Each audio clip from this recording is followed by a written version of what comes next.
الحياة دايما بتديك فرصة للالتئام، فرصة لأخذ الثأر، فرصة إنك ترجع من تاني وتقف على رجليك، فرصة إنك ترجع وتصحح الغلط اللي فيه.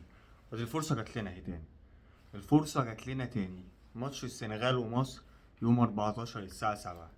الماتش اللي هتطلع فيه ميت يا تطلع فيه ميت، يا تكسب يا تكسب. الماتش ده اللي ما فيهوش غنى عن ان احنا نطلع فيه بالمكسب. الماتش اللي كل مصري مستنيه من 4 سنين، من 2022 مستنيه، علشان نرجع تاني ناخد بطارنا ونرجع ناخد بحقنا، ونرجع نبكي السنغال زي ما هم عملوا فينا وزعلونا. وكلنا كل واحد فينا له حكاياته مع ماتش السنغال ومصر، والماتشين التلات ماتشات بالظبط، سواء الماتشين بتوع كأس العالم ولا الماتش بتاع نهائي أفريقيا. وكلنا لينا قصتنا ولينا الحكاية بتاعتنا، وكلنا متفقين على حاجة واحدة بس، إن إحنا الماتش ده يا نكسب يا نكسب، يا فيهاش لازم الماتش ده. خلاص إحنا لازم ناخد بطارنا. إحنا عندنا كنا نطلع من بنين، ولا إن إحنا نبقى نوصل للمرحلة دي ونخسر، ولا إن إحنا نبقى نوصل للمرحلة دي ونخسر. واللعيبة أكيد عارفة كده كويس، لأن اللعيبة هم نفس اللعيبة بنفس السكواد، وده كمان دي اللعيبة اللي طلعت وهم اللي حرموهم من البطولة. فأنت متخيل كمية الغل اللي هتبقى جواهم، والحماس ان هم عايزين لا بقى احنا نصحح المسار وناخد بطارنا من اللي حصل ده. ماتش مصر والسنغال يا معلم في نص نهائي افريقيا، والحياة بتقول لهم تعالوا من تاني كده. الماتش هيتعاد تاني بجد زي ما هم قالوا. كل واحد فينا ليه حكاياته مع الماتشين، مع السنغال. وانا واحد من الناس ليه حكاية نحكيها كده ونتكلم واحدة واحدة. الواحد كان افريقيا في 2021، كنت في ثالثة ثانوي. يا معلم بتفرج لك على مصر في افريقيا، وشايف المنتخب بيلعب وقشطه، الدنيا ماشيه. عدينا من الكاميرون، عدينا من كوت ديفوار، عدينا من المغرب وبتاع، وصلنا يا معلم للنهائي. ومعانا بقى كيروش، ومعانا بقى لعيبه جديده زي مرموش، عمر كمال، محمد عبد المنعم، وي. وكان ساعتها الشناوي مصاب، وبنلعب بمحمد ابو جبل، وكان راجل ماسك فورمه واقف على رجليه، والدنيا تمام. دخلنا يا معلم النهائي، ما عندناش باك يمين، امام عاشور اللي لعب على ساديو ماني. كان بص، كانت الدنيا جايه علينا حرفيا. ودخلنا النهائي ده يا معلم، وفضلنا صامدين قدام السنغال. اي نعم كانت غسلانه. السنغال كان معاهم بقى فاهم اللعيبه كلها في البرايم بتاعها، اسماعيل صار، ساديو ماني، كوليبالي معاهم، دريسا جانا جاي، ميندي، كلهم كانوا في البرايم بتاعهم. اللعيبه دي كانت كلها في البرايم بتاعها. فضلنا نلعب يا معلم لحد ما تعادلنا. احنا كده كده كنا عارفين اللي فيها ان هم اقوى مننا بمراحل وقتها. خلاص تمام، احنا هندخل ده معلم ضربات الجزاء. دخلنا ضربات الجزاء، وكانت اول ضربات جزاء لينا في البطوله كلها. يبقى لينا سوء حظ كده. مش هقولك بقى ان مين كان عامل لك تصديات مرعبه وكان مموتنا. ده كان منعي عبد المنعم يشوط الكوره، اترمى في الزاويه، والكوره راحت في الزاويه التانيه بس خبطت في القائم وطلعت. مش عارف مين اللي يشوط الكوره تعدي من جنب القائم وخلاص. كان في سوء حظ غريب، كانوا سبحان الله يعني. قبلها في كل المنتخبات اللي لعبناهم كنا احنا جاباسكي يصد، واحنا نعمل جاباسكي فعلا صد في الكور دي. بس كان في سوء حظ بقى، والدنيا ايه مشيت معاهم. وساديو ماني دخل ختم لك الكرة في الجون وكسبونا. حلو الكلام، قلنا تمام حلو الكلام وكسبونا اهو وخلاص ماشي. وطبعا الناس زعلت، وتريزيجيه يقول تاني مره وبتاع للسوليه وخلاص ماشي. بعدها بقى باسبوعين ولا 3 اسابيع بالظبط تقريبا اتعملت القرعه بقى، وكنا احنا ايه هنلاعب السنغال ماتشين فيصليين، دول اللي ايه في نهائي اللي هيودونا على كاس العالم 2022. وانت لو تسال اي حد، كاس العالم 2022 ده احنا كنا لازم نبقى فيه. قطر جنبك، تنظيم حلو، بطوله كانت تحفه فنيه البطوله دي. المهم ادخل يا معلم، قلنا بقى تطار بقى، واحنا هناخد بطارنا منهم بقى مهما كانوا عاملين ازاي، احنا لازم ناخد بطارنا. خسرنا افريقيا يبقى احنا نقهرهم بقى على كاس العالم.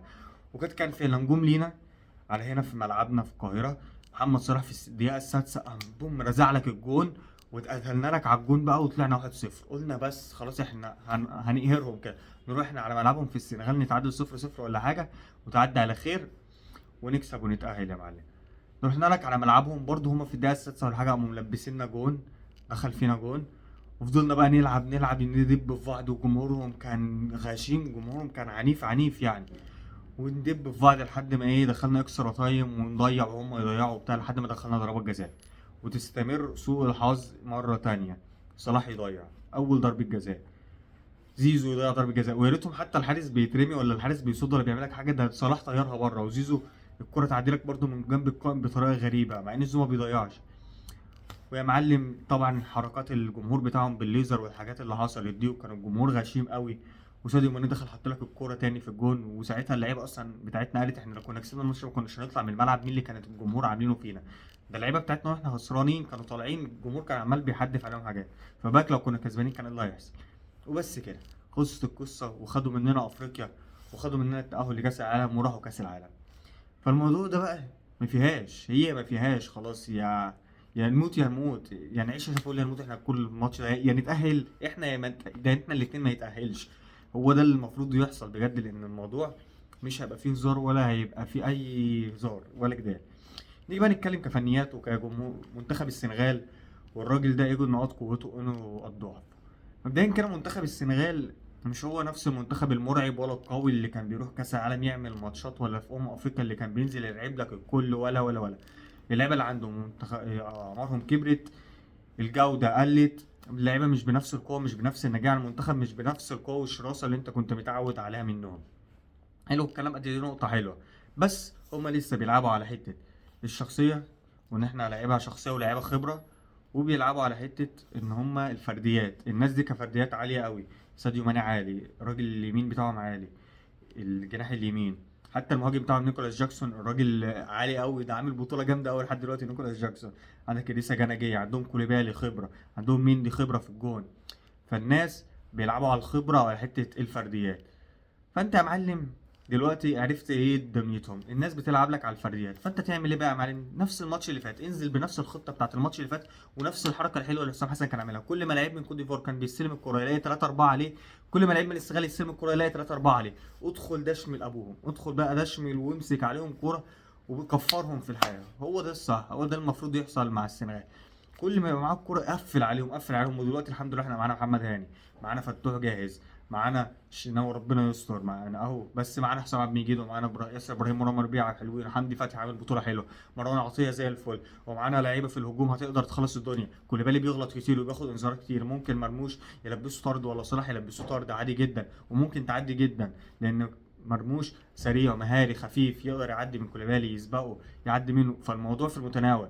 حتى عايز تلعب بامام عاشور العب بامام عاشور زي ما انت عادي جدا، الدنيا زي ما هي تمام، العب بنفس الخطه زي ما انت منتخب مصر، وانزل بقى، انزل بقى وريهم ايه الدنيا. لازم تاخد بقى طارك منهم، اديك في الملعب المغرب، وسط جمهورك وسط ناسك وسط اهلك، خلاص كل حاجه مهيئه ليك، ملاعب حلوه، الدنيا حلوه، البطوله نفسها مش وحشه، البطوله متنظمه حلوه، الملاعب حلوه، الدنيا حلوه، الشعب المغربي مظبط لك الدنيا، فانت جاهز انك دلوقتي تنزل، وكلنا كمان في ظهرك المره دي. يعني المره اللي فاتت احنا ما كناش مؤمنين، لا دلوقتي احنا مؤمنين واثقين في نفسنا، حاسين اللي انتوا بتعملوه صح، واللي حسام حسن بيعمله صح، والتبديلات والاسلوب والطريقه اللي بيلعب بيها واثقين.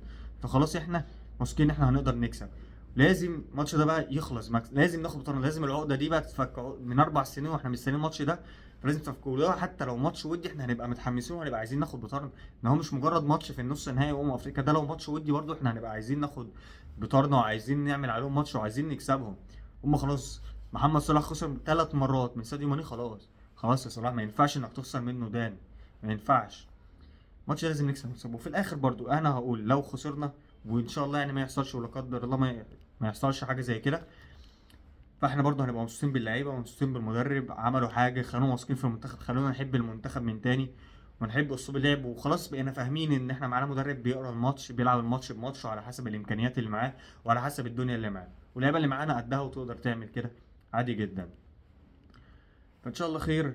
والواحد لو هنتكلم في توقعات، لا ان شاء الله منتخب مصر يكسب، وان شاء الله منتخب مصر يقدر يكسب. قفل عليهم يا معلم فرديات، قفل عليهم ان هم يشوطوا من بره وخلصانه.